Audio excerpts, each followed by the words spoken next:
भारतीय कृषि में जैव प्रौद्योगिकी को लेकर चल रही बहस के बीच महाराष्ट्र के प्रगतिशील किसान नीतिगत निर्णयों के लिए विज्ञान आधारित दृष्टिकोण अपनाने की वकालत कर रहे हैं और उन्नत कृषि तकनीकों तक अपनी पहुंच का अधिकार जता रहे हैं।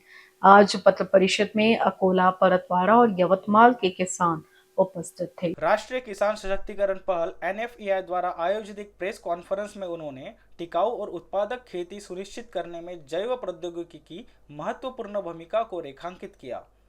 विभिन्न जिलों के किसानों में जैव प्रौद्योगिकी की विशेष रूप से जेनेटिकल मॉडिफाइड फसलों तक पहुंच की मांग को दोहराते हुए कहा कि उन्हें भी अन्य उद्योगों की तरह तकनीकी विकल्पों का लाभ उठाने का अधिकार मिलना चाहिए।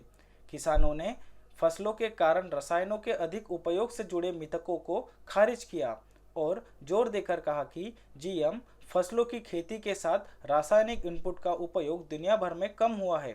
उन्होंने बताया कि अमेरिका, ब्राजील और अर्जेंटीना जैसे देशों के किसान लंबे समय से इन तकनीकों का लाभ उठा रहे हैं, जिससे उनकी उत्पादकता और स्थिरता में वृद्धि हुई है, जबकि भारतीय किसान अभी भी इन नवाचारों से वंचित है।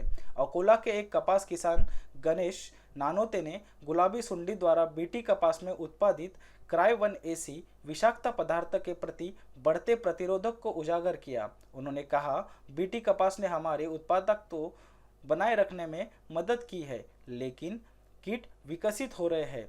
तो वही यवतमाल जिले के खैरगांव गांव के प्रगतिशील किसान नेमराज जगन्नाथ राजूरकर ने कहा कि मैं पिछले 30 वर्षों से कपास की खेती कर रहा हूँ। यह कहते हुए उन्होंने अपना अनुभव साझा किया। अपने अनुभव को साझा करते हुए राजूरकर ने जैव प्रौद्योगिकी के क्रांतिकारी प्रभाव पर भी जोर दिया।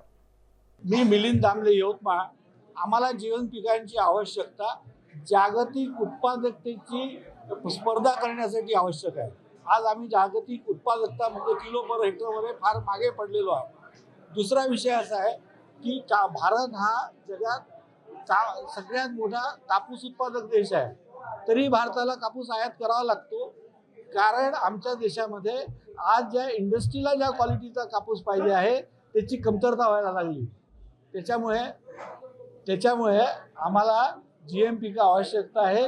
गुणवत्तापूर्ण उत्पादन, शेतमालाची उत्पादनं आणि जागतिक उत्पादकतेची स्पर्धा, कारण आम्ही जोपर्यंत जागतिक उत्पादकतेची स्पर्धा करणार नाही तोपर्यंत आमचा उत्पादन खर्च कमी होणार नाही।